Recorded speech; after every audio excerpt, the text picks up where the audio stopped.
right, welcome to the first Notary Governance call of July 25th. Let's take a look at what's on the agenda for today. For the notary section, we're going to spend a lot of our time focused on talking about inactive notary removal. This has been on the agenda for the past 3 calls. We're going to finally kind of talk about what the next steps are for this and give you like an update on how this process works, as well as check in on all things notary, like updates, diligence, signing, bugs, everything review on that. We have 2 updates from the enterprise leads. So KZ will walk through Enterprise Fill Plus, what's going on with that working group. RG will walk through 3 proposals on trust and transparency. As far as new proposals that go through, we're going to be walking you through 922 and the diligence reviews. We're going to talk about the mod bot in Slack, and we're going to save lots of time at the end of this call for discussions that may be on your radar.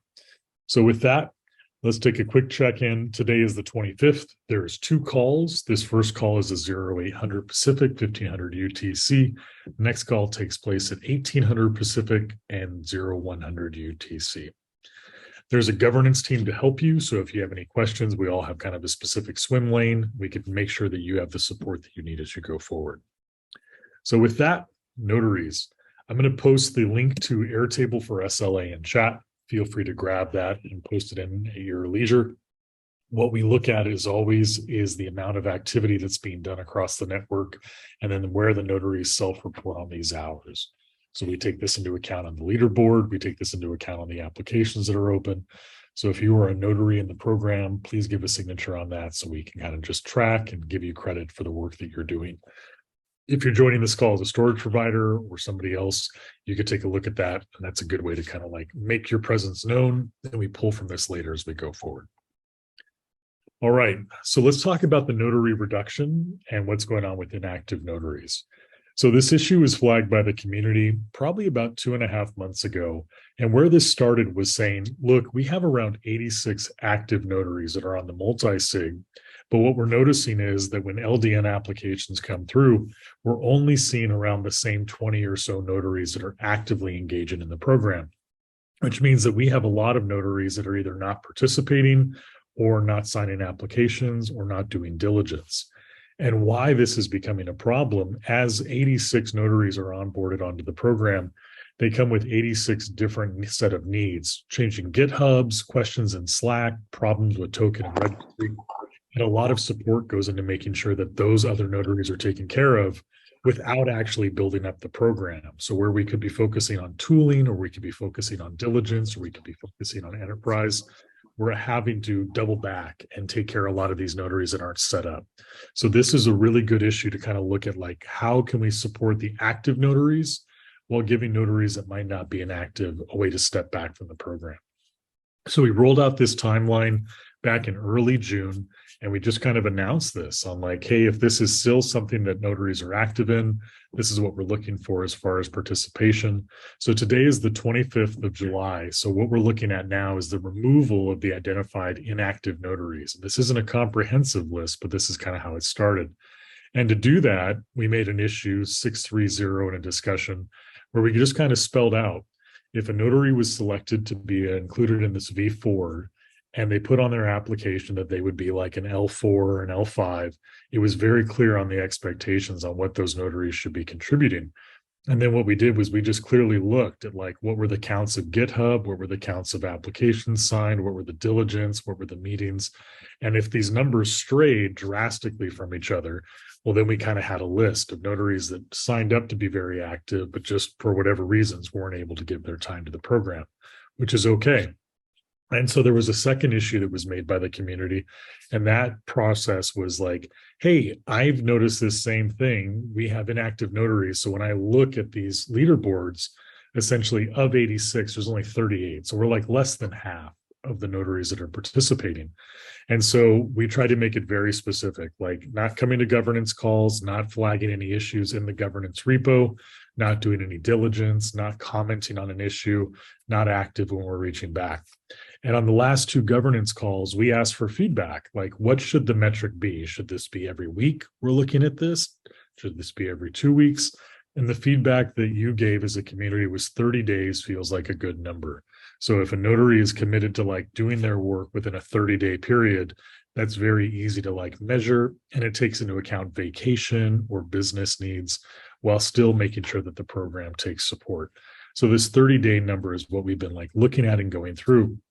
And so these were the notaries that came back as like contributed in some way, but we haven't seen a lot of activity in these time periods going forward.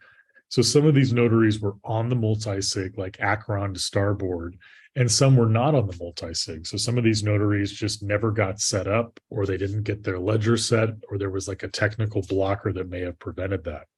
So any of these notaries here, it's not like it's a bad thing. It's just sometimes in the program, we might not have the same bandwidth or time to go forward on this, and that makes complete sense. So we welcome these notaries to reapply in the 5th round of election. We'd love to have you continue in the program and come back or stay engaged for like comments and Slack. We'll let you remain in those channels as we go forward. But these notaries have essentially like not signed the DataCap as we go forward on that. So if you are a notary on the call and your name's here and you're like, you know what, there's a problem. Like I signed something 2 weeks ago, or I signed something and it might be on a different handle. What we asked was like, hey, comment on some of these issues, let us know, and we'll make sure that we incorporate that into it. And nothing is perfect. And what I don't want to do is make sure that there was a notary who was like trying to do this, trying to get onboarded, trying to go forward, and might be missing out. So if you are a notary and your name is on this removal list, here's what I'm asking. If this makes sense and it's a good fit, completely looking forward to having you come back to us in the 5th round. Thank you and looking forward to it. If there is a problem, like you've been signing and doing diligence, but maybe there was a problem with your GitHub not getting registered, whatever it may be, file an issue before the end of day tomorrow. And in that issue, just essentially title it, hey, I'm appealing. My name is Kevin. I'm this notary. I'd like to stay in the program. And then spell out what you've been doing for the last 90 days that we may have missed. So you might have been doing lots of diligence, commenting on applications. Maybe that got missed. Link us those applications. If there was any kind of problem with that, spell it out so we can know and we can fix that issue. The next thing is spell out what you intend to do over the next 30 days. So if you signed up to be an SLA level 5 notary, say like, hey, I'm an SLA level 5 notary. I'm going to sign, 10 applications. I'm going to do diligence on these 10 applications. And you could reach me, Monday through Friday at these times. Make it very specific. And that way we kind of have an action item for you to follow. If you were one of the notaries that might not have set up your registry, so whatever reasons, like the registry and your ledger were never connected, file a bug report with us. So I've filed some on behalf, but I think what we're looking for is like really get this across the finish line. So again, if you're a notary on this list and you're scheduled for removal in that issue 927, please fill out this form. Otherwise, thank you so much for your service, and we're looking forward to connecting. So the expectation for all notaries going forward is like within this time frame of 30 days, that's when we should see some form of diligence coming from your account. And this is really needed as we get these LDNs, as we get these Enterprise Fill Plus, and as we're seeing this like migration to more and more quality data. It's really important to keep that pipeline moving. So you notaries are so valued as you contribute and donate your time for this. The expectation on that time commitment is 30 days. So if you're signing an application on July 1st, we should see you doing some sort of diligence again by August 1st. Obviously, the more time in between, the better, but at a bare minimum, once every 30 days on diligence is what we're asking for. If you have any questions about a bug report, we talked about this on past calls. There was an issue, but I know that the lot comes in. So if you have any technical problems, there's a link in this slide deck. This slide deck is in Slack, and then I'll put this slide deck here in chat too if anybody doesn't have it. And essentially what this is for the bug report is you can just file it like, hey, I can't get my ledger to connect. Hey, I'm having a problem seeing this. I will file these on people's account when I see them come up in public channels just to try to move it across. But if you're a notary and you're blocked for anything technical, the expectation is please file this bug report. And that way we can unblock you as you go forward. If you're doing the diligence, as a quick refresh, if you're on this call as a notary and you're like, hey, I don't really remember what I should be doing, or I've changed out my company and I have somebody new who's doing the review process within our organization, whatever it may be, Bill put together issue 884. It's got it linked here in this slide deck.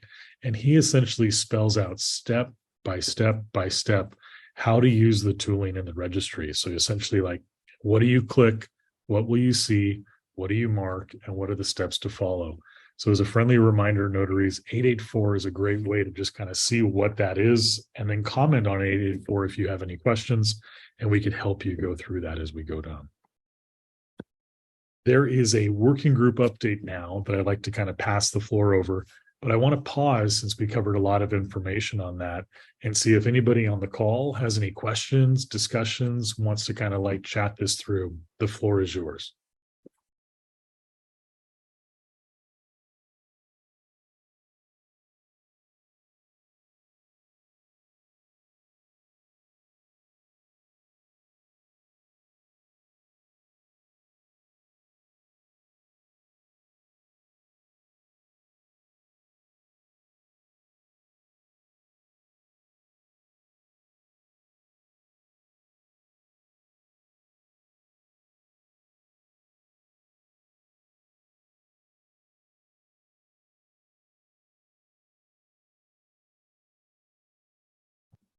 I just want to kind of, I guess this is more of a question, but just confirming an assumption here. So all the notaries that were inactive, I'm assuming that between now and tomorrow, of course, they shouldn't be signing anything if they are on the multi-sig before, and if they would like to remain an active notary, they should file for an appeal. But between now, since they've been kind of flagged and until we reach a resolution, I think it makes most sense that they don't become active or sign anything. Yeah, but that would be, I think from a trust and safety perspective, I think that would be my recommendation to this community. But if anyone disagrees, please raise your hand. If not, I guess we'll just assume by no dissent that that's what we're agreeing on. Yeah.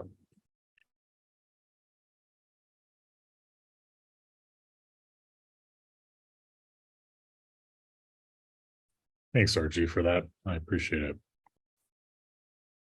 All right, we'll have time at the end of the call. Sounds like if anybody has questions, we'll circle back. So again, if you're on that list and you want to stay active, let us know in that appeal. Otherwise, thank you so much for your time. Looking forward to having you back in the program, and then we'll just drive forward as we go. So with that, I'm going to turn the floor over to KZ for an Enterprise Fill Plus. KZ? Sure. Thanks, Kieran. Hi, everyone. Quick update here. So from the eFill Plus working group, we're sort of following along the same lines in terms of inactive notary removal. So I had created a new proposal 948 that sort of lists out inactivity of the following notaries listed here over the past 4 months.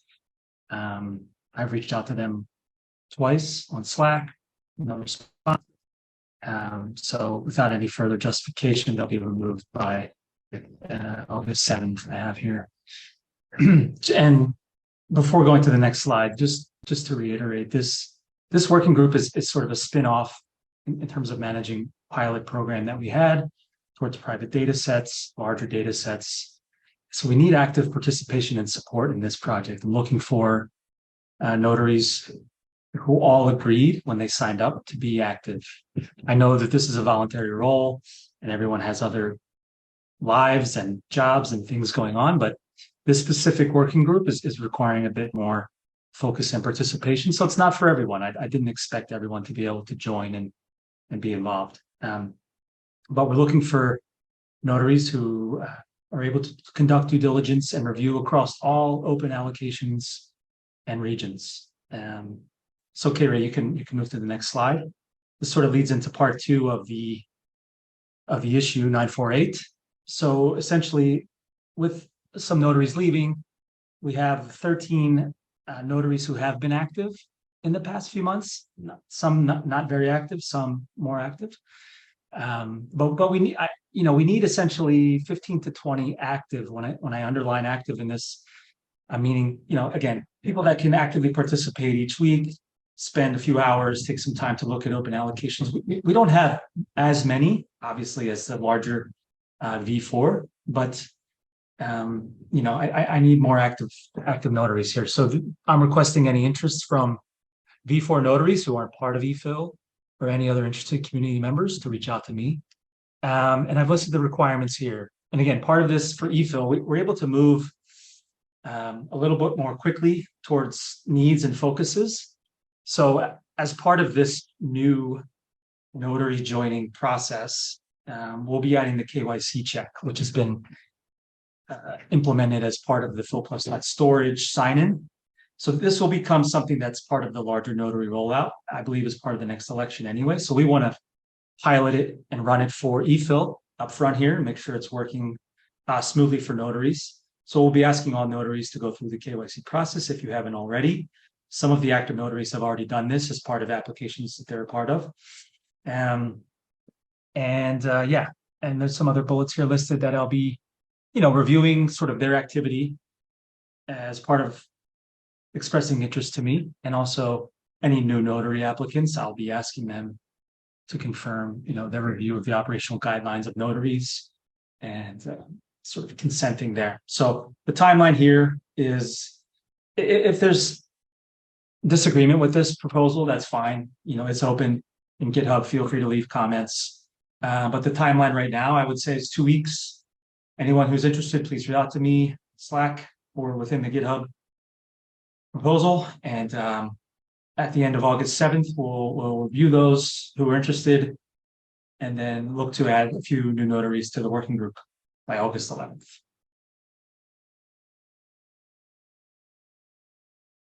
I'll stop there, Kieran. Thank you.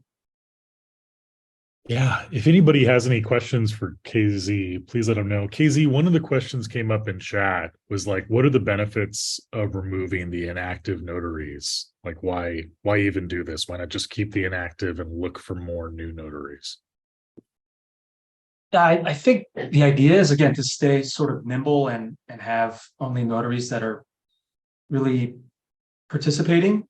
By being a part of this working group, it's sort of a privilege. If you're not doing anything, you could potentially do something negative in the future that we don't know of by just having you there sort of sitting there waiting, right? What do I mean? It's a privilege? Yeah. It's a separate pilot program that we set up. We asked for volunteers from the larger notary group to be a part of. Who is we? The governance team. Got it. So it's we, and who does the governance team is essentially all PL and Filecoin Foundation employees? No, this is a group of people who were elected. So this is elected where?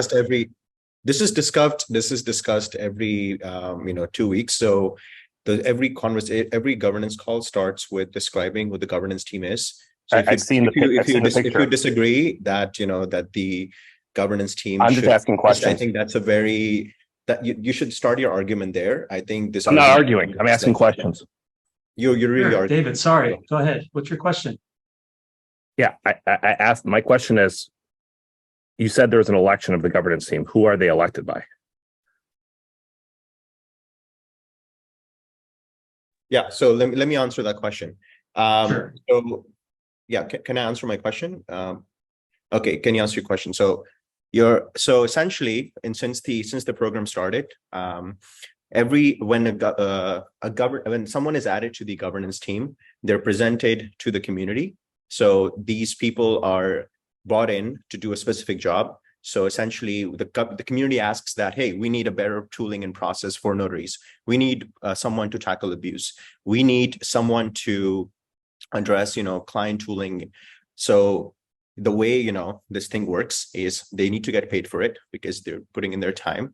There's someone in the community did not step up to do that job. So Protocol Labs hired someone and paid them money. They were presented, when I joined, for example, it was like RG is coming in to do this and he's joining the governance team.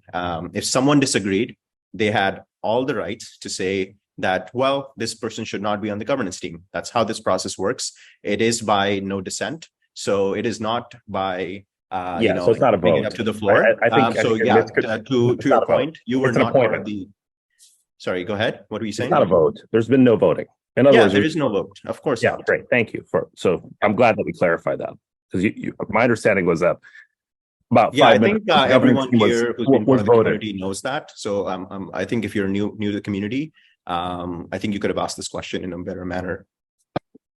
Okay, got it. Thanks. I'll keep asking questions at the appropriate time. Thanks. But David, just quickly to reiterate, like part of what my job is with this managing this working group, everyone that's a part of the working groups, everyone in the community essentially, and then we have an open Slack channel that anyone's available to participate, add Phil Plus ideas, is a ask closed Slack questions. channel. Notaries is a closed Slack channel, and we are a Not member the of the community. Yeah, the EFO Plus working group is an open Slack channel. You're welcome to Yeah, I'm participate. just saying that there are parts of this community that are closed, i.e., Notaries North America is a closed channel. Yeah, and then there's a reason because we would like to avoid noise. If you think that there is something being discussed in the channel that everyone should be aware of, no one is stopping you to take a screenshot and post that publicly. There is a reason. There's a lot of like closed channels between different people because we need to do our day-to-day jobs. So not everything can be public because the Falcon Slack is an open channel and it creates a lot of like noise, which is why we have closed channels to give updates to certain groups of people so that we're not spamming everyone. But yeah, if you disagree with that, you're more than welcome to make a proposal or, request, not even request, make a proposal that, we should not have any closed channels for any notaries. And I'm sure everyone here would be more than I'm just objecting to the removal of notaries. So how do I go about objecting to the notion that the governance? That's a great question. So you can go to Notary Governance and make a proposal saying that these notaries shouldn't be removed. For what it's worth, I think all of these have been discussed publicly over the past few weeks. I've been watching the public discourse, and it's certainly not in your favor. So, but you guys still seem to be moving in the direction that you want to, which is why I'm here. Yeah, so we're not moving by removing the notaries who are abusive. As you can see, that is the issue. Start with the inactive ones, move on to the abusive ones, and then totally control the program with a bunch of folks that are in a closed circle in a private Slack channel. That seems like the objective. So I intend on getting in the way of that. Yeah, I think that's a pretty strong opinion that I disagree with, but we'll hash it out in a GitHub issue. Thanks. Sure, let's do that. Yes. Sure, and related to this one here, anyone is available to leave a comment, agreeing or disagreeing towards this proposal. Happy to hear your opinions there. I'm done, K-Ray. Thank you. Yeah, good discussion. I think one thing that might be nice as we go through this is just like a Zoom reminder. If we use hands, we can go forward. Good questions on your side, David. I'm going to give you a link just as you get started to like jumpstart. I know there's like a lot of GitHub. If you follow that link, that's that 9/11. And that was that first proposal from the community on like, can we look at this removal of notaries? So if you take that, if you do make a new GitHub issue, that's a great starting place. You can look forward. And then also, if you take a look on the past call decks, as far as like, hey, what are the elections? What are the expectations? But thanks for making the issue. Very happy to have that discussion and appreciate your time on this call. Thanks, Kevin. Sweet. RG, thanks for being on the call here. I am queued you up for trust and transparency. Floor is yours. Thanks, Gary, for that. So I think in terms of specific issues, we just had the T&T working group call right before this. I think so I just wanted to take some time to share what are my top priorities currently. I just want to mention one issue, which was the issue regarding removal of notaries, given that there is an active discussion there. Even though, the proposed timeline, we've reached the timeline, but we don't have a conclusion there. So what I'll be doing as a driver of the working group is I'll be posting a separate issue against each of the notaries listed on that issue, and I'll be providing my evidence. Others are welcome to agree with that or disagree. But essentially, I think a suggestion I received is that doing that in a group manner isn't conducive, and I've taken that suggestion, so I'll be doing that. just to reiterate, I think my job here is to drive conversations, implement process. I'm not essentially the judge. It's been, I think a lot of people are expecting that I make the call on, DataCap removal or, removing notaries. I don't have that power or that ability. So I know it's frustrating for people, but I'm just kind of reiterating that. I've also received a lot of like DMs asking for different kind of favors, but I've chosen to ignore them. And the reason I'm sharing it here is if you are, in that boat or you haven't heard from me, you won't be hearing from me moving forward as well. So yeah, I think, and then the last point is, given that we missed a few T&T Working Group calls because I was at the network growth meetup as well as at ESPA. I'll be hosting a 1-hour block this coming Friday at 10 a.m. EST to go over some of the open issues where we can discuss, issues like on DataCap removal.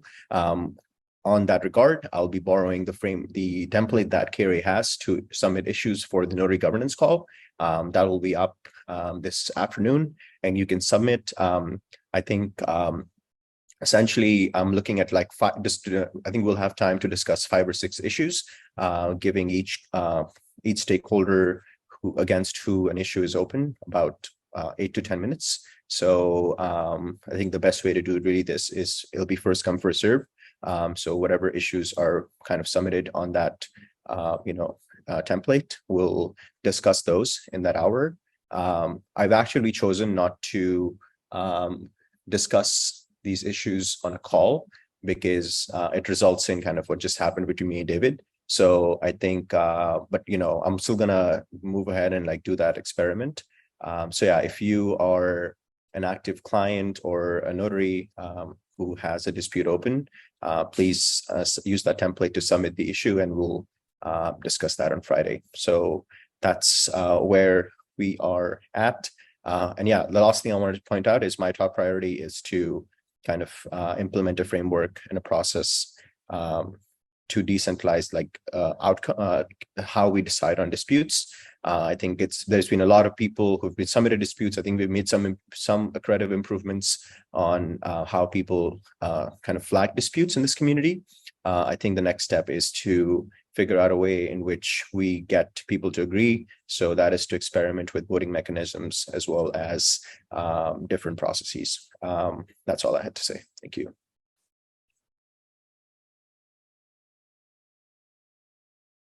Thanks, Archie. There was a question that came through in chat. It's a good one. So it's from Non-Entropy Tech. Thank you for asking this. It's essentially saying like, hey, we're looking at 30 days of diligence for like notary expectations. Why don't we start that going forward? Good question. So what we're seeing is that some notary accounts are just inactive, and then they'll come online maybe once or never. And then in that process, there's a lot of upkeep. So like I could tell you from someone that's like running support and comms, there's a lot of like diligence reports, polls that we have to do. And then part of the notary is like a reputational score that can then be leveraged into other systems. So it doesn't really feel like it's an applicable like 30 days versus going forward versus why did it not happen? We talked about this on the call starting in May. So we had May, June, and now July for like kind of this turnaround and talking about it. So anybody who was being removed due to the inactivity, like you haven't done really a lot in that time frame. This is a good opportunity to kind of like repivot. We're going to have elections coming up. In that next round of elections, you can really spell out like, hey, I was a 4th round notary. I was removed for inactivity, but in that process, I learned X, Y, and Z. So when I come back, if accepted, I could do that. So we won't be rolling this back, but if you feel differently, please file that appeal. Just kind of spell out the steps that we outlined, and I'll be happy to discuss them more. Great question. Thanks for asking that.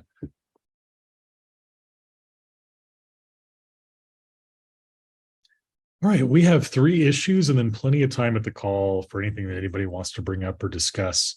The first one is the open application data flow. KZ, can I turn this one over to you?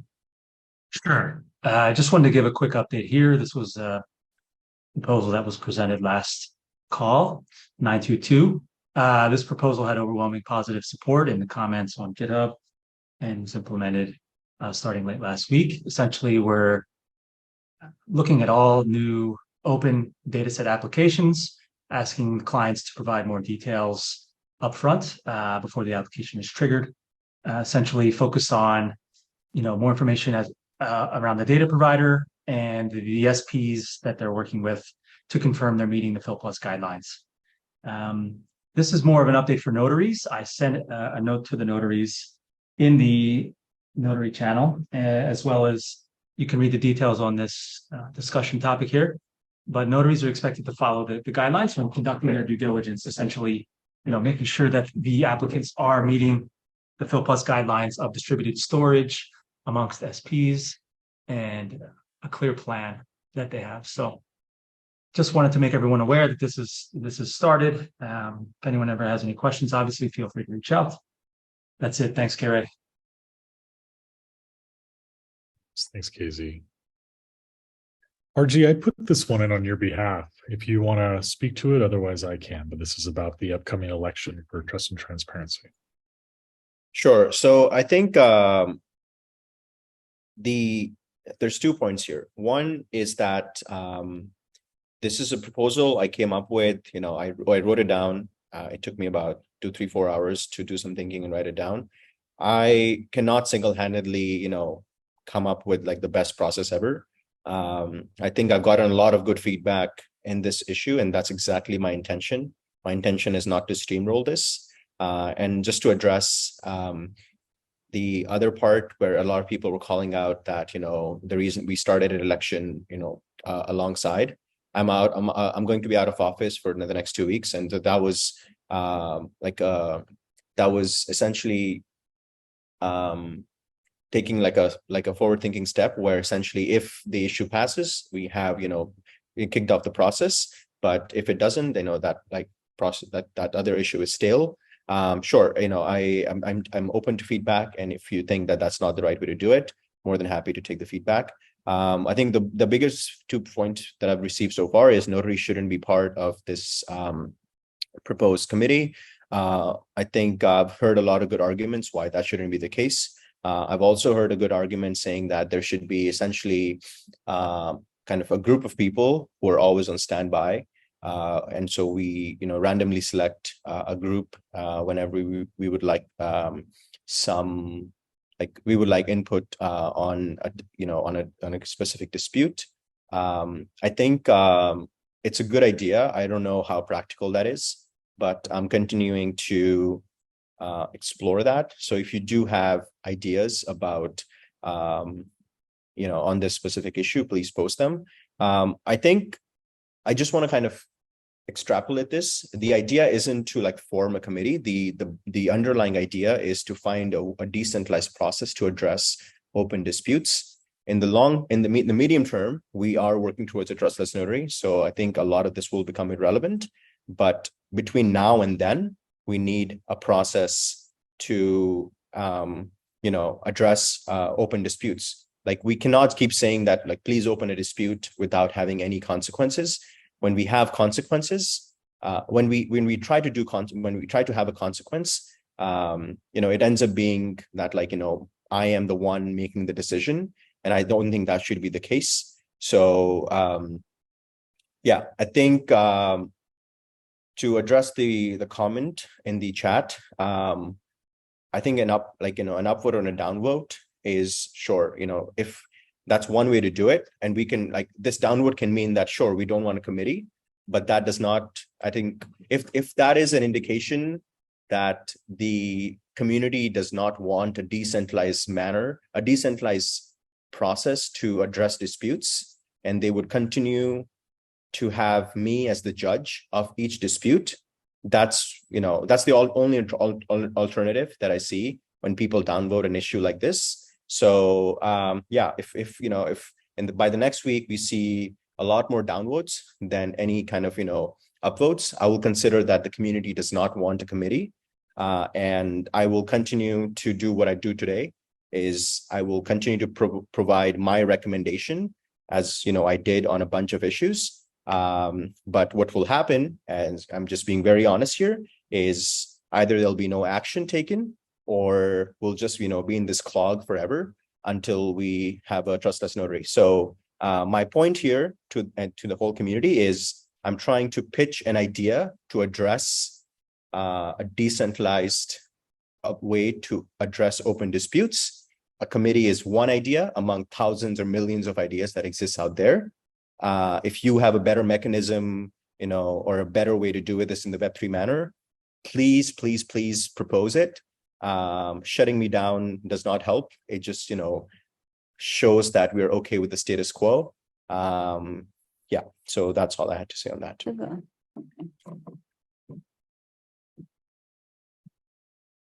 Thanks for that, Arjun.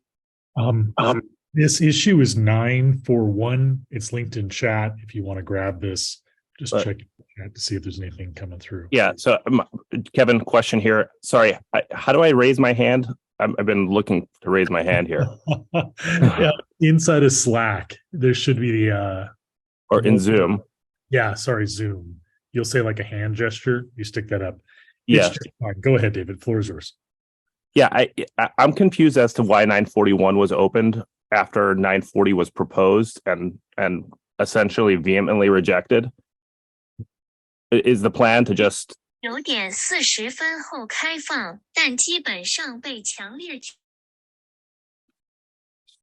I think I just addressed this earlier in the call, but you might have missed it. So they were both open at the same time. Got it. Open at the same time. Yeah, I think if you look at yes, they open at the same time.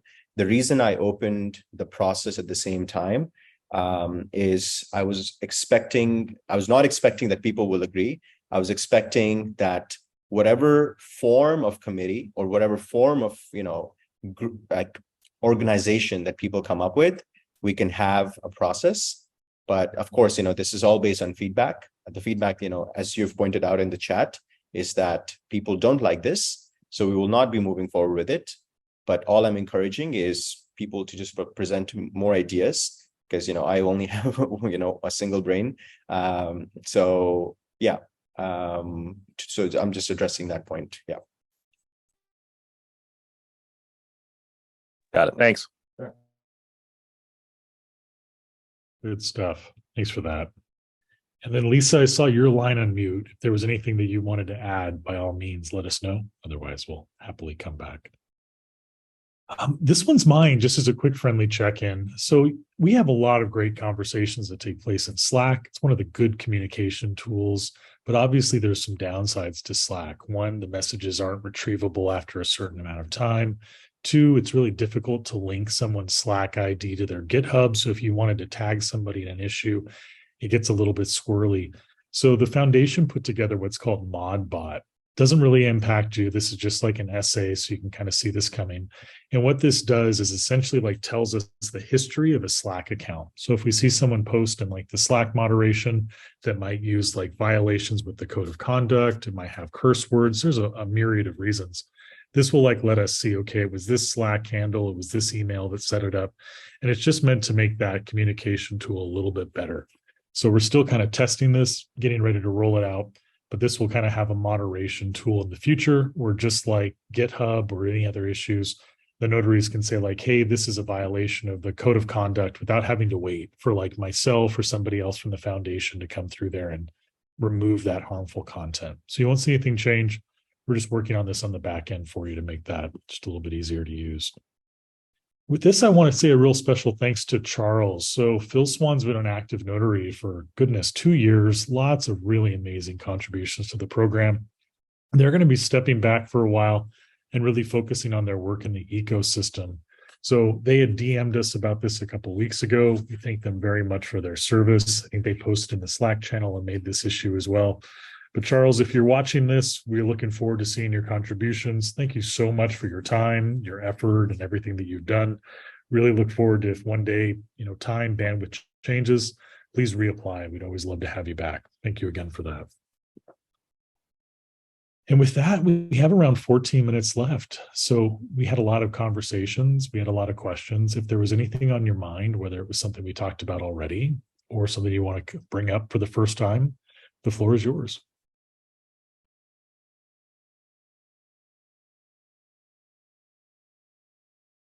Yeah, Wynan, I see your hand. Floor is yours, bud.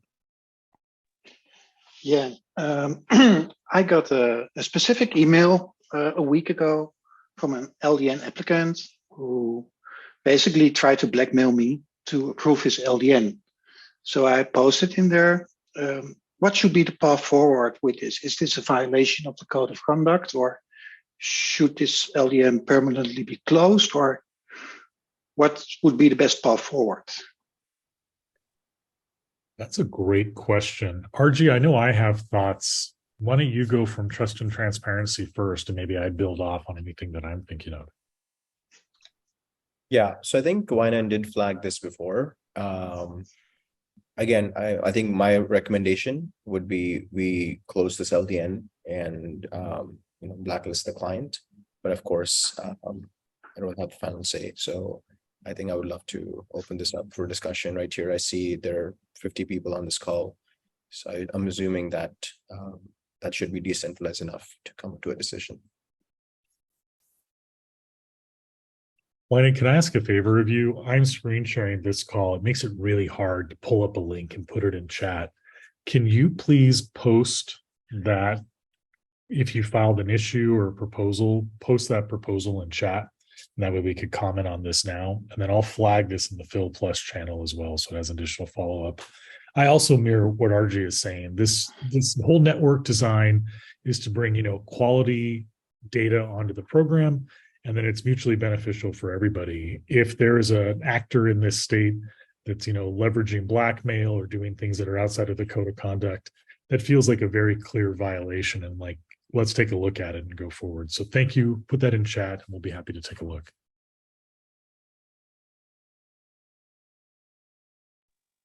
I'm on my iPad at the moment, but it's issue 2068. All right, let me see. Let's try to dig it up. In the interest of time, does anybody have anything else they want to flag? And I'll see if I can go find that LDN.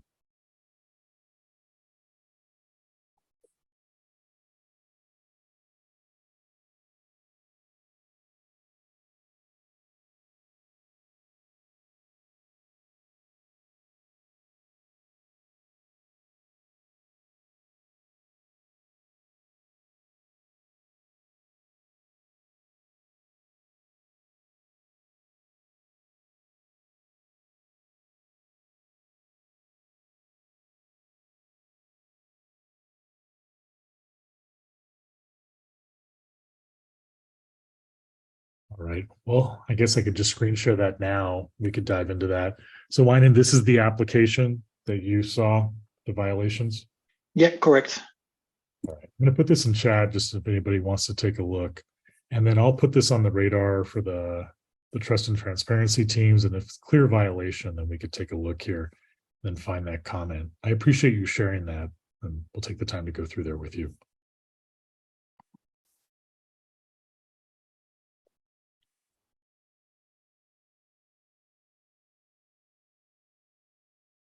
Well, we have a few minutes left. We could either break early or I'll open the floor up if anybody has any thoughts or anything they want to flag, and we'll go through it. I think my only comment here is I think all issues, I at least follow this based on the optimistic governance model, is I work with the 2-week timeline. So if there is an issue that is very contentious, it will be open for about 2 weeks before we can give out a decision. Again, if anyone thinks that we should close an issue in less than 2 weeks, more than happy to take that recommendation as well. But that's kind of just so everyone knows, that's kind of the model that I operate in. So, and that includes all the currently open issues?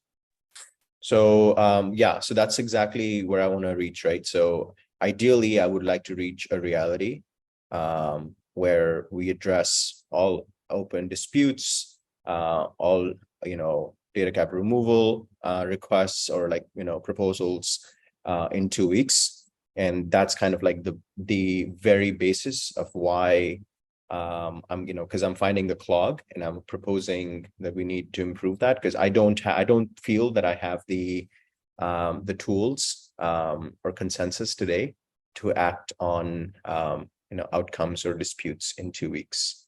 Understood. We also had a few issues being closed in favor or not in favor of the accused. Is there any action on those yet? Are those DataCap? Yeah, I think you might be referring to a few DataCap removal. Yeah. So again, I think I closed those issues, providing a recommendation as from a T&T perspective. But at the end of the day, I think the root key holders are the ones who need to take action, and that is to say that we need to do a better job at actually acting on those issues and removing the DataCap. So I'll be working with Simon to accelerate that process.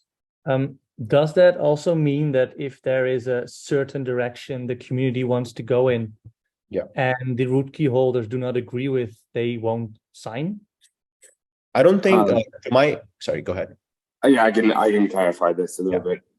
It's just pure execution. Root key holders can almost be seen as a stopgap in the time of not having an FEM to make some of these decisions on chain, Hide. Understood. And so, no, they should have absolutely zero opinion, and there should be a clear audit trail that shows that there was never an opinion levied. Yeah, okay. Thanks for pause. I got a quick question. So is there some issues still open and everything going on about to discuss, and what's the final conclusion of the issue? Just like nice reform, which I think it still have some controversy to discuss. So what is there any clear date to get the final conclusion to close the issue? So sorry, Jarvis, I think I might miss which issue are you referring to here? 934. 934. Yeah, so I think let me revisit it. Yeah, so I was hoping to discuss that today, but given that there is a very active discussion going on, I think I would propose that we kind of reach a conclusion on that in 2 weeks' time. I would have proposed next week, but I'm out of office next week in the T&T Working Group call. So yeah, the issue will remain open unless I think we have a majority that says that we should close this issue. I think I haven't seen like one side of the balance, so to say, heavy enough. I'm following the discussion, but yeah, if you believe that we should close this issue and there are strong reasons that this is harming than doing more good, I think you should. And that's the beautiful part of this thing, right? You can build issues on top of issues. So yeah, you're more than welcome to open an issue requesting the closure of this before we reach a conclusion. Yeah, that's I know it's not the best answer, but that's what I have for you. Yeah, we will continue to follow up. Good question. Thanks for that. Why didn't I see your hand? Floor is yours. Yeah, just one question about 934. Are those notaries supposed to hold off on signing while this is going on? Because I guess so, but I just want to make sure. So I think in the past, and the community passed an issue, or and I was driving it, saying that any dispute in the dispute resolution tracker, those notaries will pause. But given that this is not a dispute resolution tracker, it's a separate issue, and it was created by me, I don't think we are able to enforce pause of signing. But again, I think, yeah, so I think the pausing of signing will be pretty contentious. But that is all to say, if you think that we should pause signing for all of these notaries currently under dispute, yeah, I would just encourage you to open an issue. But yeah, I think that's where kind of the precedence that we're building on. So. Well, the precedence was basically what you opened is a dispute. It says, based on multiple flags from the community in the Trust and Transparency Working Group Slack, calls as well as open disputes in the tracker, the following notaries are being recommended for removal. So from that perspective, I would say they're required to hold off on signing when this is still going on. But yeah, maybe we can agree that we do it like this, or if somebody's against, that he will let us know or something like that. Okay, Yeah, I'm against removing anyone unless it's super clear. Because last I checked, it's innocent until proven guilty, and I don't think we have very strong. Yeah, sure. But I'm talking about the other notaries, not you. Yeah, I'm talking about the ones that you're claiming are, I mean, if we're removing anyone that's accused or is potentially segmented for removal, I mean, I think there's an open issue with you guys as well. Would that mean that you're no longer signing either? Actually, can I add in one more query on top of TV? So, what I'm looking at is that we are removing inactive notaries, and we are also welcoming them back when they are active. So I don't really get, is it the fact that we are welcoming back that is an issue, or the fact that we are removing them that is an issue? But I'm leaning towards that you're more affected, that the issue lies in us having to agree to actually remove the inactive one, but wouldn't the welcome back a proposal be something that offers solution? I'll respond to that, which is based on what I'm seeing. When the notary program was first opened, it was anybody can be a notary as long as you participate in the program. And with time, as we've iterated, we're introducing further constraints on who can participate in the ecosystem. And so that is the issue that I have, is that we've moved from a relatively open model to a model now, which, being inactive is, I don't think there's anything wrong with being inactive. That might be folks just choosing not to engage, given all the controversy, which is the feedback that I've received from other notaries, and ultimately why we're not signing LDNs today, because there's just too much controversy. But we certainly don't want to be removed from the multi-sig, right? I mean, there's just because we don't want to engage in what is controversial behavior on the network. So I think that's the issue that we have to deal with is, now you start kicking everybody out and you make it really hard for new people to become notaries. And now you've solidified control over essentially blockchain rewards on the network. Yeah, you're not using your hands, so that's still a thing, I guess. But anyway, I'll answer you. I was responding directly to a question. Yeah, but normally I didn't have to raise my hand for that, Winnet. I appreciate you being protocol police, but no thanks. No. It's not civil, but anyway, notaries signed on for a certain level of participation, and when they don't comply to that level, I think they're just not fit. So if you sign for level 4, that you sign on applications and participate in calls, etc., and you don't show up, then you simply have to go. I think that's not a discussion. That's all I have to say about it. Good point on both accords. Sorry to step in. We're just at time. Deep, I see your hand up. I'll give you the last word on this. Deep, the floor is yours. Yeah, I was just going to say that philosophically, I agree with where David's coming from. David, I think that in general, we should be concerned about centralization and we move towards a world where that's not the case. I don't think this particular issue moves the needle substantially in one direction or another. The definition of an inactive notary has very little to do with just whether or not they're participating on the multi-sig. If you take a look at how that's been defined, it's like repeated pings in Slack, it's attempts to communicate from clients, it's trying to get them to engage in a variety of different formats, whether that's in governance calls, GitHubs, surveys we send out via email, not just multi-sig performance. And so I agree, there might be a lot that don't want to sign because it's turbulent times, and that's totally reasonable, but it's not an excuse to just ignore everything when you're part of a body that's trying to do their best work for the network. And so this is more of actually an attempt to minimize the risk surface from decision makers that are not actively engaged in the surface as we move through these more turbulent times to hopefully get to a better, more democratized, decentralized future.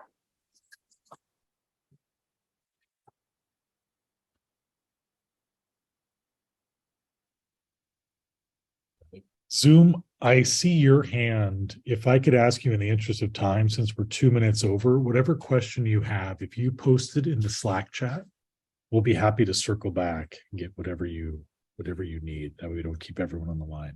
Same with you, David. Any kind of questions you may have, we'll be happy to take over into Slack, and I'll help get that routed for you. See you on Slack. All right, everyone, thanks for your time today. This deck is in Slack as we go forward, and the next call takes place at 1800:01 UTC. Cheers, everyone.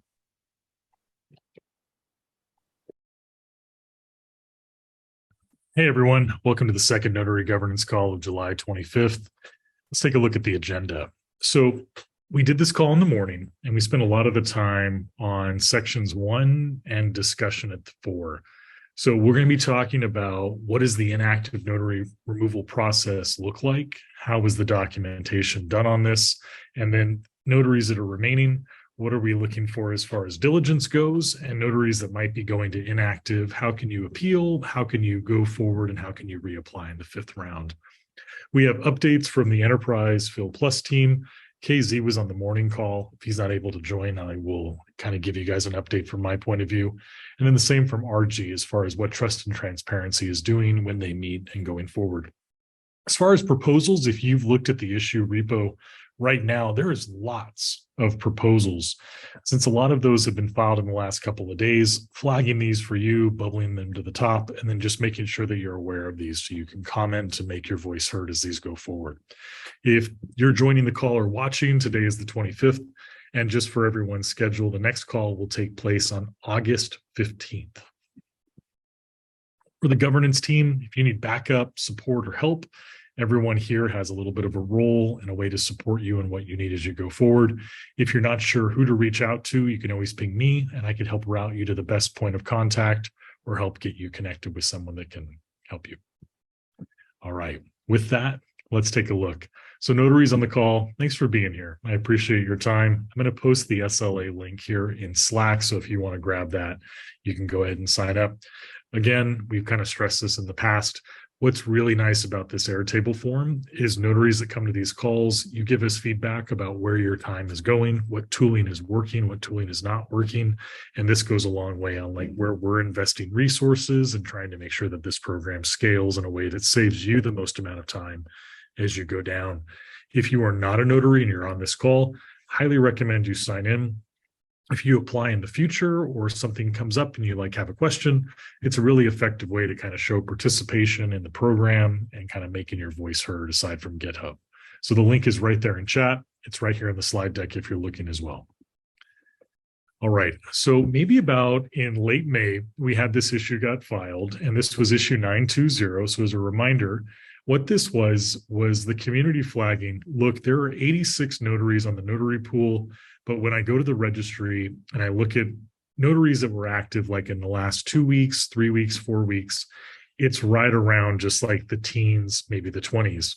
And as we have so many notaries in the program that aren't participating, we're getting feedback from applicants saying like, hey, if I do a direct allocation or I request contact from a notary, I'm just not hearing back. So this issue was filed from the community of like, hey, if we have inactive notaries in the program, maybe something's changed in their business model. Maybe they're not in a good place to do this right now. No harm, no foul. Let's take a look.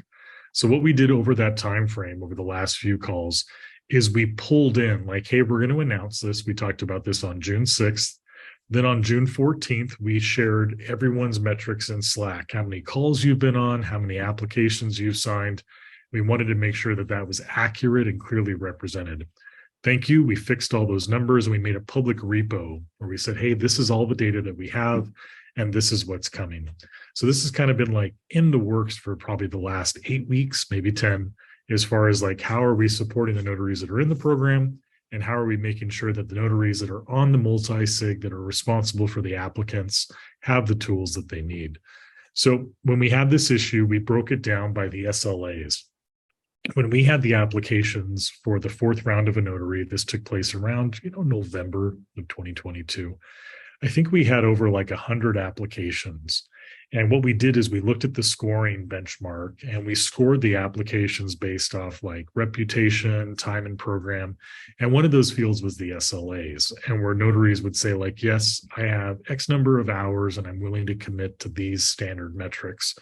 And there were times where notaries were accepted into the program because they signed up for a higher SLA. And so when we look at this inactive notary standpoint, a lot of this is, look, if we have a notary that said that they would be participating, that they would be active on the leaderboard, that they would be coming and making their voice heard on the governance side of things, and we're not seeing that, they might be taking a spot from somebody that could be doing those things, or an applicant who could be. So when we put all this out there, we kind of spelled this out in issue 630 and 904. And what this broke down to was like, when we look at the removal of the notaries, it was not attending the calls or very sporadically attending the calls, not reviewing applications or doing diligence, or not signing. So on the last call, we talked about what's a good time frame, not just doing this every year, but doing this, is it 2 weeks? Is it 1 week? What's a realistic timeline for a notary to participate in this program? Because it's volunteer. We're all working to make this better as we give our time. So there was a new application that was filed around June, and that was 9/11. This also came from the community, and they were saying, look, I'm noticing that there's only 30 notaries out of 86. I'm having trouble getting a hold of people. We need to have some type of proposal where we reduce these amount of notaries that just aren't in the program, but are remaining on the system.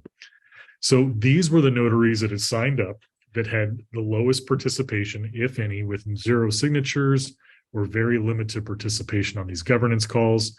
And so what we're encouraging them is these notaries will be removed from the multi-sig, but highly encouraged, if they wish to remain in the program, we'll let them stay on the GitHub. We'll let them stay in the Slack channels. They can still comment. They can still come to these calls. They can still sign in. What we're doing is we're just removing them from the multi-sig. So that way, when data applicants come to Fil Plus or they come to the Filecoin ecosystem and they're matched with the notary, we know that the notaries that they're matched with are going to be active and responding in a matter of days versus months and months and months where they might get, sidetracked on this one. So if you are a notary on this list, I highly encourage you, if you're on this call now, thank you. Thank you for your participation in the program. Thank you for being a part of Web3. Thank you for signing up and taking all the time. It's not a cheap lift to be in this program. It's a labor of love, and I appreciate that so much. If you would like to come back in the next election, love to have you. So if you want to, feel free to put that in there and come back. If there are any notaries on here and they're like, hey, Kevin, I missed this, or something happened, or you're missing some data, please, I'd love to be corrected. So if, for example, you look in the issues and we say that, hey, we don't have any signing data on you for the last 6 months, and that's wrong, please let me know. Just file an issue, and please do so before the end of day tomorrow. So if you're on the call now, please do it. If you're watching this when this goes on YouTube in a few hours, please take the time to do it. And just say like, hey, I'm appealing. I signed 25 applications. Somehow you don't have a record on them. And be very specific. Like, hey, I signed these applications on these dates. These are the links. And if there's anything that's variance on the data that we've shared in those issues, please let me know. If it's a fit, like we just haven't seen you in a while, obviously things change. We hope that you come back. We'd love to have you, and we'll get you back on in the next election with that. For notaries that are staying, one of the things we're looking at is, rather than doing this every 6 months and then kind of making sure that the system is healthy and that it has notaries that are going to respond to applicants, on the last call, we asked for feedback is like, what's an appropriate time to kind of check into the program and make sure that you're contributing?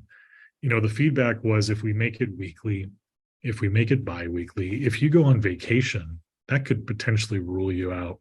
So going forward, we're going to look at this like on a rolling 30-day period. Like if we don't see any activity, I'll probably reach out in a very friendly way. Like, hey, is everything okay?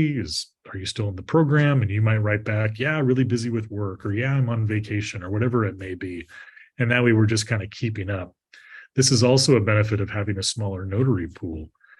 When you start to message in bulk on Slack with 86 different notaries, it gets really hard to manage that workload. As we take a look at this with 30 notaries produced, it makes it a lot easier to kind of like keep that up. So the expectation going forward is like we're seeing those SLA levels participating, and we're kind of getting this activity on the month so that applications are moving forward. If for any reason you're blocked because of a technical issue, I know that there was some notaries that never got on the multi-sig for whatever issue with their ledger, and we haven't been able to correct that for you. Please let me know. I'll help you file a bug issue, or here's the link right on this slide. If you're seeing this and you're coming, just file this bug report and we will have a third-party contractor take a look, help reach out. All we need is like your console logs and just tell us what's going on. And that way we can help troubleshoot and unblock you. So if you are a notary and you have any technical issues that are blocking you from doing this, please let us know and we'll help you. If you don't know how to get this, shoot me a DM or tag me in the Phil Plus channel, and I'll be happy to back you up however I can to help. And then notaries that are, actively signing, actively reviewing, it might be tricky when you look at an application and you spend an hour doing diligence, asking questions, verifying the data, and you don't feel comfortable to sign. Just as a friendly reminder, in issue 884, Phil broke down all of the steps that go into the signing mechanism. So from the time you go into registry to when you look in GitHub, and if you click on any of these buttons, you can specify what level of diligence you feel comfortable with. So if you look at an application and it doesn't pass your test as a fiduciary of the program, you can mark that right in the registry. And not only does that applicant know what to do to improve, to come back and get that block reward, it's also a way for you to show, hey, I'm participating. Hey, I'm looking at these applications. Hey, I'm helping to onboard data onto the ecosystem. So if you have any questions, 884 is a really good resource for like, what buttons do I click? What workflows do I follow? And as a friendly reminder on that. So with that, I'm going to pause and see if anyone on the call has anything they want to talk about or flush or bring up for the group.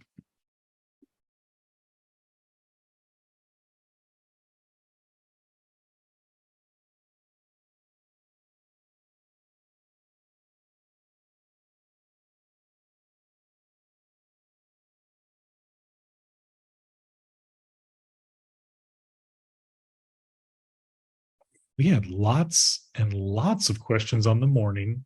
If anybody has anything, we'll have plenty of time on the call, or feel free to ask in Slack. I don't see KZ on the line, so I'm going to do my best to kind of walk through what's going on in the Enterprise Phil Plus world.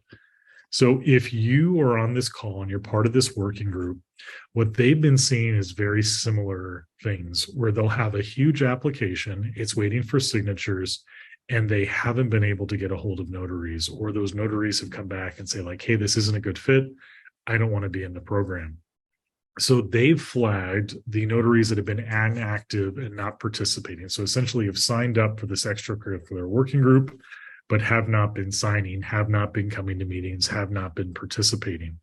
So when that happens, it's really tricky for some of these LDNs or these large enterprise applications to move forward while finding this active group of notaries.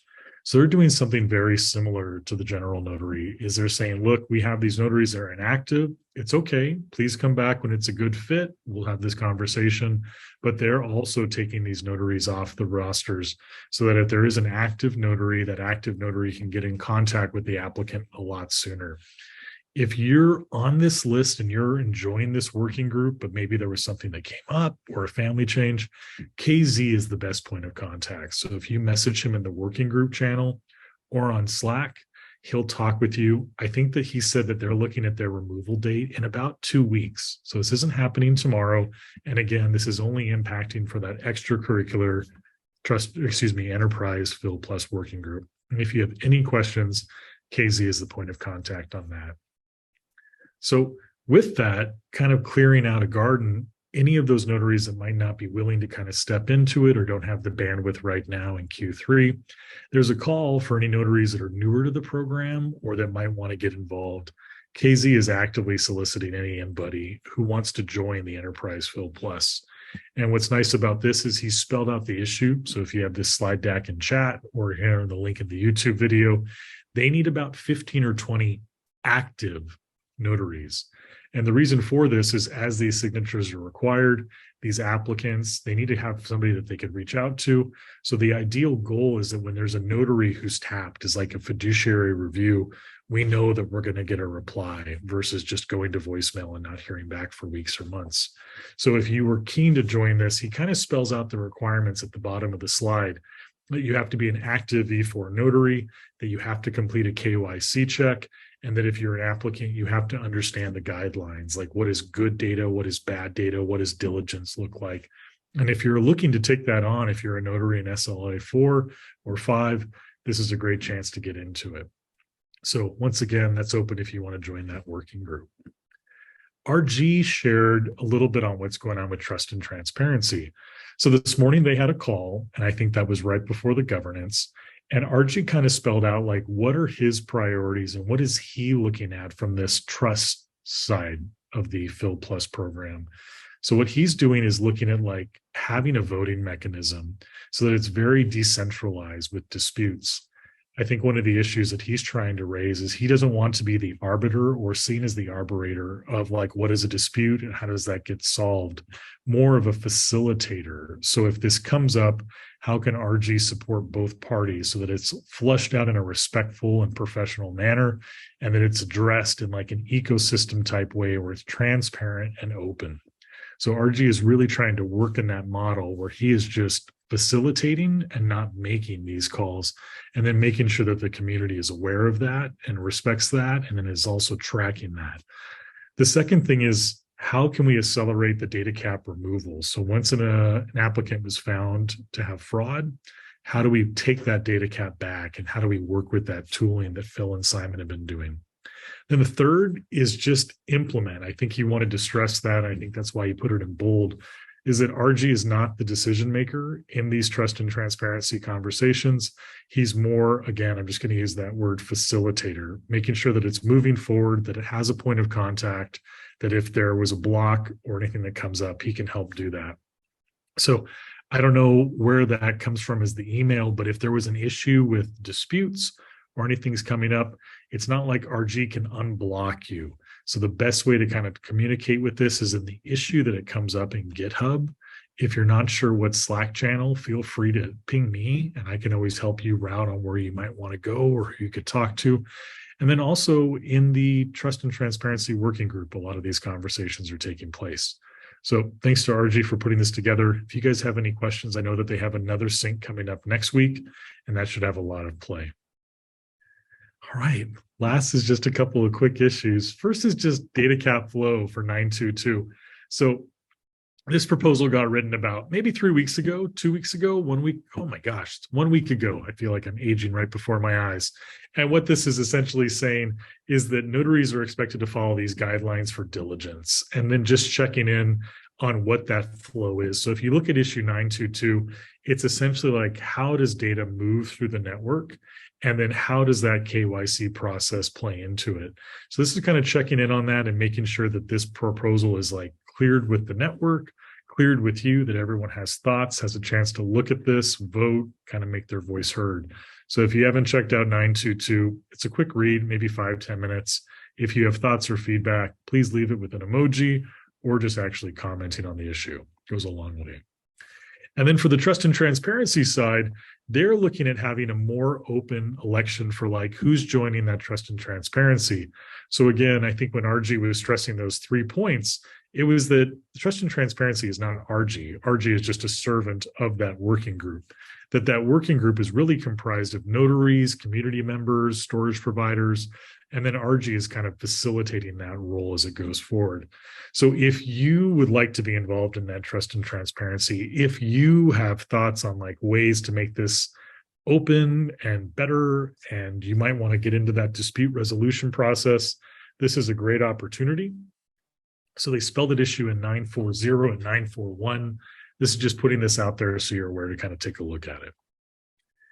And then lastly, this comes from me. So one thing that I've been noticing with Slack is trying to keep the comms really civil and moving forward. Obviously, there's going to be discord in the network. Obviously, we're going to have different opinions as we move towards like Web3 as a whole. Obviously, as this program evolves and develops, there's going to be different ways that we communicate. Love it, support it. What we don't support is any kind of violations to the code of conduct, name calling or something very specific, or threats or blackmailing. So we're working with these moderation tools that run in Slack. And essentially what they can do is they can like moderate content. They can identify like patterns of behavior and then link that back to Slack accounts. So what's nice is like, if there is kind of these issues that pop up, rather than having to wait for somebody like myself, like an admin type role to come in there and remove it, it can be a lot more automated if we see these violations. So no action on your part. This is just trying to let you know we're really working to make sure that that is a safe and usable system in Slack to kind of share ideas, move between GitHub and these calls. So no action, but you might see that develop. And then lastly, just a big thank you. So those of you that have known Charles, he's been with the program for, goodness, 2.5 years.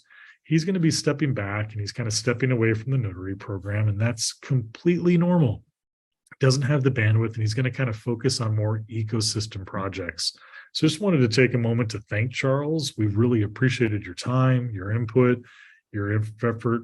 If you ever want to come back, looking forward to having you in the next election, and wish you only success and good vibes as you go forward on that. Thank you.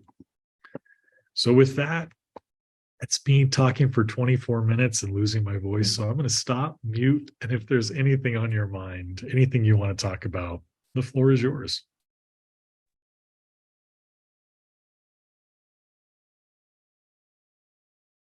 Hi, I missed the meeting this morning. I just wondering what was the outcome of the committee thing T&T Group raised. Yeah, really good question. So I think that the outcome was that there was no outcome. There's two essential issues that are going on simultaneous. One is the removal of inactive notaries. That should be very apolitical. Like, love to have notaries in the program. If it wasn't a good fit, love to have them come back. The second was there is some dispute that's with like fraud, waste, and abuse that the Trust and Transparency is working on.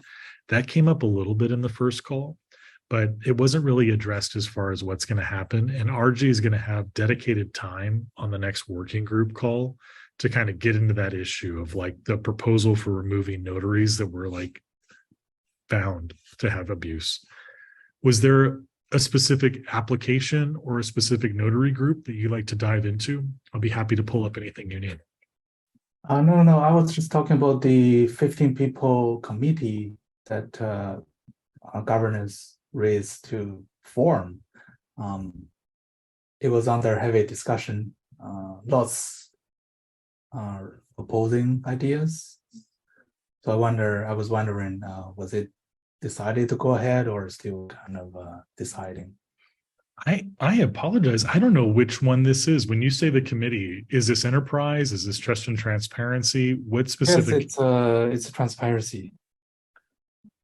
It's a 940. Oh, I see. It didn't move forward. I don't think it was meant to move forward. Let me pull it up here just to have it on the screen as we talk. Yeah.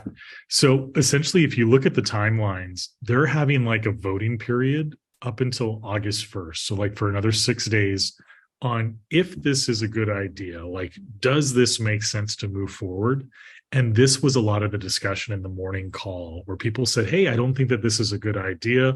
How are we looking at this? And then to kind of paraphrase, and definitely watch the video so you get your own unique perspective. But it was, when we look at these GitHub issues and you see that there's like 10 thumbs down, does that mean that it represents like the notary and ecosystem for Filecoin? Or does the fact that it not have more thumbs up, that it goes positive? And that's such a good takeaway. And I think that that conversation moved into Slack. So to kind of give you a roundabout answer, this was not finalized. I think that RG is looking to get more input and signals. So if you have thoughts, please leave it in the issue. And they're going to be looking at this by next week to try to move forward. So to answer, no, this was not resolved on the call. Okay, got it. Thanks. And Faye, thank you so much for that. I appreciate that question. Mark, I see your hand up. Floor is yours, bud. Thanks, mate. So like obviously a bit today was about the notary participation. Do you think like one of the big issues here is that there's not a huge incentive for notaries? It's like, well, I speak for myself, there's like many other things that you do throughout the day, and there's not so much an incentive to come in and look at proposals that come through the network. And what I've found in the past with proposals is that even if I've disliked them or disagreed with it, that they still end up getting through by some other notary. So it becomes a bit of a pointless task. And so I'm wondering if one, there is like, maybe there's an incentivization here, or alternatively, if you look at the amount of time that notaries spend on this, would it be more efficient to have a committee or smaller group of notaries that are incentivized to power through these at a much faster pace? Because ultimately this is like the onboarding ramp now for data. Yeah, it's such a good point. And if I'm hearing you correctly and saying this back to make sure that I am, and I could bubble this up, it's that as a notary, what is the incentive to participate in the program? You know, if it's fraud, then it's like to bring on your own data and give it to your own storage centers. If it's to make sure that the program grows and that your investment in the Filecoin ecosystem grows with it, then it aligns. Does it align with like a small monetary value to cover it? I think that these are really good questions, and really where the program is looking to address these in like the second part of the year with the roadmap. I don't have an answer, but I know that this is coming, and I will put this on the agenda for the next call, Mark, so that we can get some more information. And I'd really love to hear feedback from notaries on the call or in Slack or in GitHub on your thoughts on ways to, make this align with your schedule. So it's not just like a volunteer just for nothing. Good point. Thank you. Yeah, I don't want to make it sound like it's not for nothing, but it does become that sense if maybe my values or vision of File Plus is different to others. So getting on the same page initially, which is obviously hard to do, right? Yeah, that's a really good flag. As always, I appreciate you bringing that up. Thank you.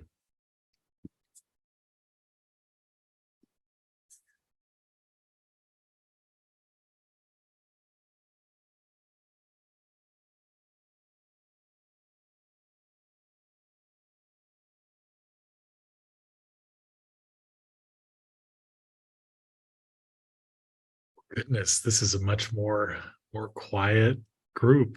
I'll pause for one more minute if anybody has thoughts. Otherwise, I'll give you back a few minutes extra on your schedule.